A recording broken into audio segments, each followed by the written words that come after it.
So I was scrolling through Twitter the other day, as I'm wont to do, and I saw a tweet that was a screenshot of an Instagram post.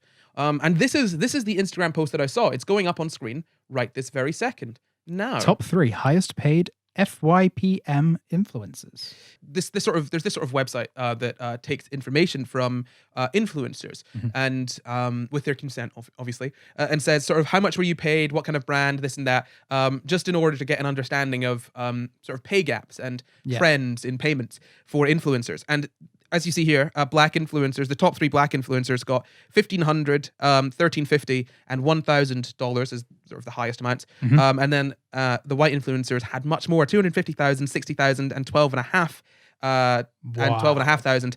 And obviously, that's a lot more. That's a bit of a difference, It's a bit of a change there. Yeah, and a little bit. I thought this is insane, but also I don't think these numbers are necessarily the best in terms of I from personal experience, people that I know, these numbers are very low, especially on the side for the black influencers. Like they're not just lower than the white influencers, they're lower than you would expect to see anyone earning.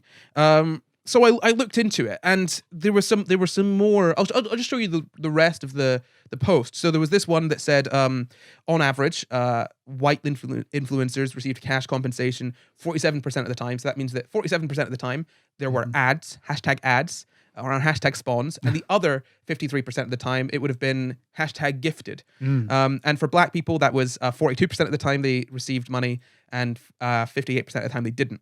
And then when they did receive money, white influencers on average received $4,352 and black influencers received on average $478.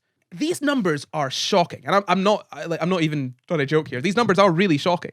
But I had an issue with this, and the issue is that I don't think the data here is necessarily very good. What is the money referring to? Is it like videos or Instagram posts or what? So this looks like Instagram posts. So I mean, there was also a description, obviously, the caption of the Instagram post, and essentially they've had over 150 reviews. So over 150 sort of people adding in their reviews of different brand deals. So it's kind of like, if you guys have heard of Glassdoor, it's kind of like that for influencers. It's where you can sort of review your job. So people are leaving reviews for the brand deals that they've gotten. Right. And before we sort of jump into it, are there any questions that you guys have about these numbers? Any problems you can potentially see with the way that these numbers have been presented? I saw this post, and I went on the website and I looked through the website, and I initially had the same reaction you had, Corry, where I sort of felt this feels really messed up. But then I also remembered, well, yes, but the world is messed up in many ways like this, and you're a white guy, and so of course you're going to be a little bit resistant to these figures if they are correct. So of course you're going to have that sort of response potentially, but it's a small data set, very small data set, and it's also probably skewed potentially towards like if you're doing very well, you might not put your numbers in. Yeah. If you feel like you've been shafted, then you're going to be more likely to go and upload your numbers. Yeah. So you've hit the nail on the head there, man. Because this is the thing. I saw this, and I know there is a pay gap. Like, I'm not going to say that white people on Instagram and black people on Instagram are going to be earning the same amount. We'd expect to see a pay gap, essentially. I'm not saying there shouldn't be a pay gap. What I'm saying is that this pay gap seems oddly large. And I had a lot of issues with it. So reading through the captions, I only had more issues. So the top 3 highest paid white influencers that I showed you earlier, the follower counts were, for the top one of $250,000 was over 1 million followers, and then just under 150,000 followers for the $60,000, and over 75,000 followers for the $12,500. Right. So those are pretty high follow counts, you know, 1 million followers down to 75,000 followers. Yeah.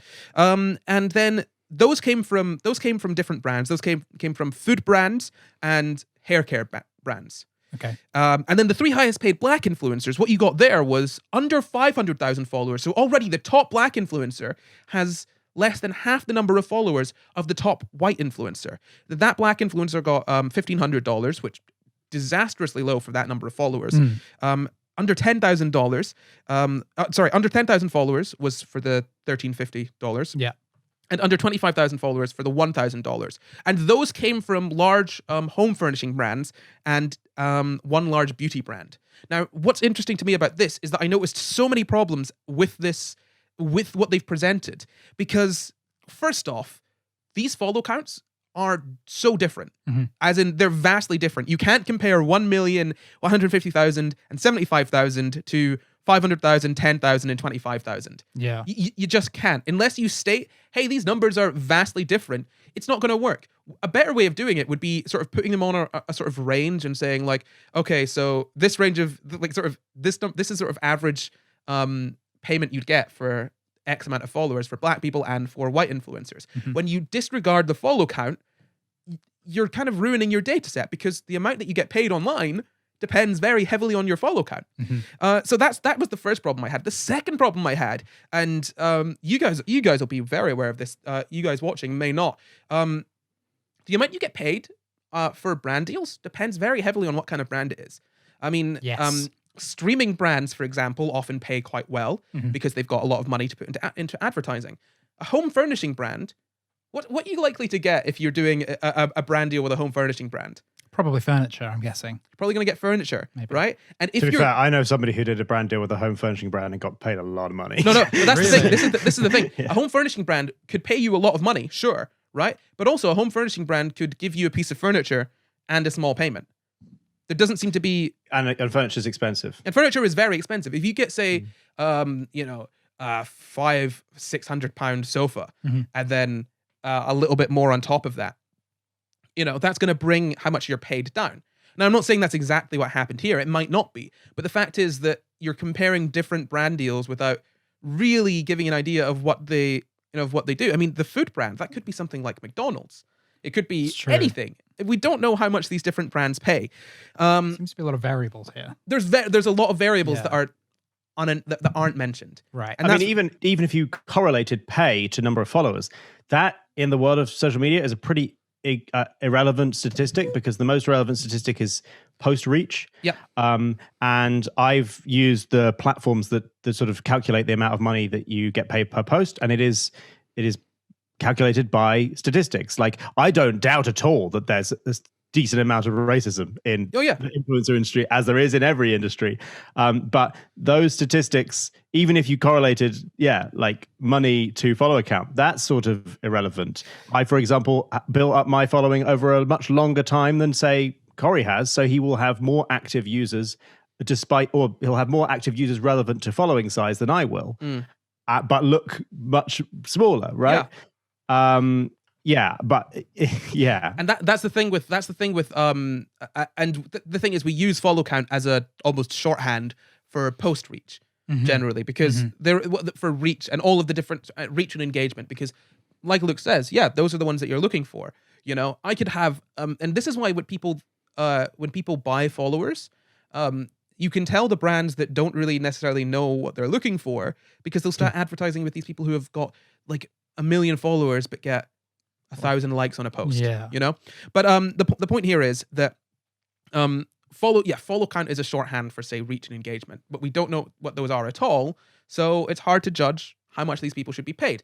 And again, I'll get to where the racism is in a bit. I'm not saying that there isn't any. I'm just saying that there are some hidden variables here. The last thing that I want to point out here, and this is just from experience in the industry, is that for 500,000 followers, $1,500 is, I can't explain to you how low that is. I don't know what this, like, that was very confusing to me because I'm sitting here saying $1,500 for a feed post. That's very low. But then I was like, hold on, a feed post? What if it's a story? $1,500 for a story at 500,000 followers? That could be quite high for a story. That's okay. That's That's understandable. I can see that. And this is the other issue. It doesn't say what kind of posts these are for. It doesn't say what kind of campaign this is for. Between any campaign, you could have 2 stories and a feed post. You could have a reel and some stories. You can have just stories, just a feed post. You can have a campaign that lasts over a month. You can have a campaign that you post everything on one day.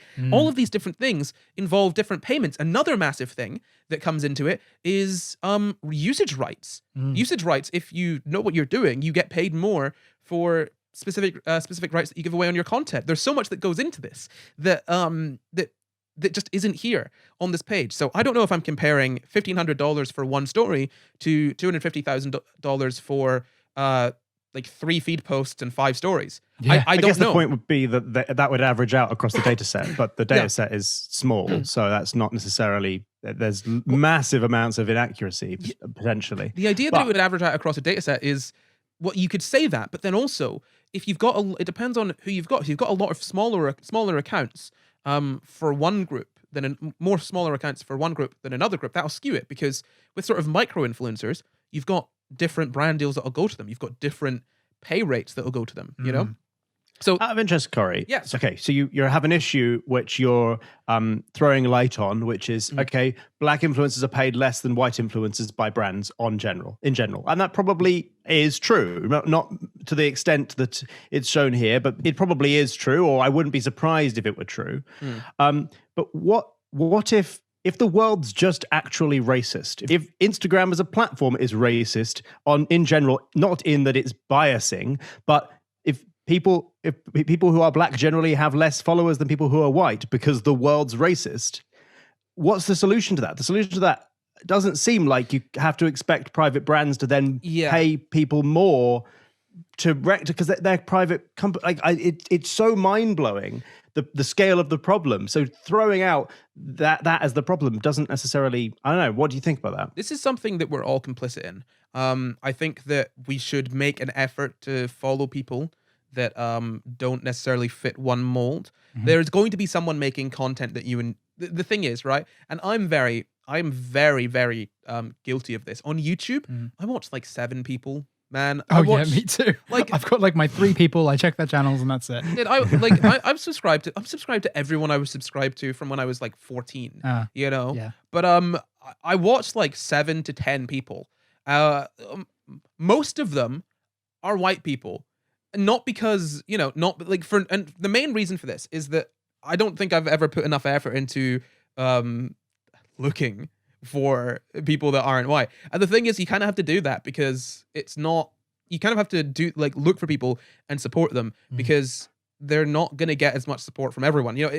It's this kind of like thing that it kind of feeds itself in that there is this sort of degree of racism. So people that are going to be discouraged, people are going to be sort of pushed off the platform, but also because fewer people will engage because of that sort of degree of racism, they're going to be pushed less, so they're going to be found less, so you need to make slightly more of an effort. I'm not saying follow a lot of black people because that will make you not racist. Not at all. No, what I'm saying is that you should diversify the people that you follow, but also only follow people that you enjoy. And if you're finding yourself saying, oh, I don't follow any of this group just because I don't like anything that they've got to put out. It's like you can't find a single person of Asian descent that you want to listen to. I think you might have an issue there, buddy. Like maybe. And it's not, and like I get it, it's our entertainment. What I'm saying is that if you diversify the content that you consume, you're then getting things from more perspectives, and it is ultimately a good thing. Obviously, don't try and force yourself to consume content that you don't like, but there is a sort of line to walk there. If you want to be less racist, you can't just listen to white people about it, because what do they know? Yeah, nothing. They know nothing, bro. No, but I will. That's to be honest, true. We do know nothing. in terms of tackling the problem, I've got one more thing I want to say about this data set. Then I'll tell you about like what I think about tackling the problem. And the last thing about this data set is that what strikes me is that the person that got $1,500 for 500, like with a 500,000 follower account, doesn't seem likely that they'd have management. And that's another thing that isn't there. If you have management, you get paid more money for posts. And that is just a fact, because when you have management, what they do is they know what they're talking about. An agency isn't going to go to a managing agency and say, hey, I'm going to underpay you for this.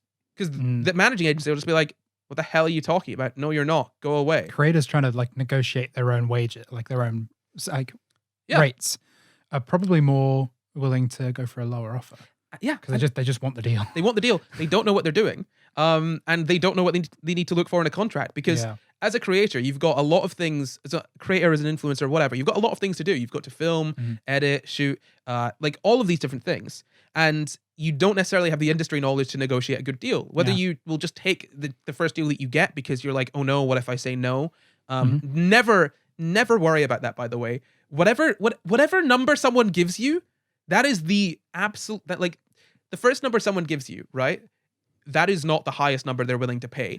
You never go to someone with the highest number willing to pay. The lowest. Yeah, you go to someone with like the lowest number you think you can get away with, and then you bring it. Then like as they bring it up, you stop at the highest. Because if you go from the highest, you can't negotiate. Yeah, right. You're gonna try and get a cheap deal.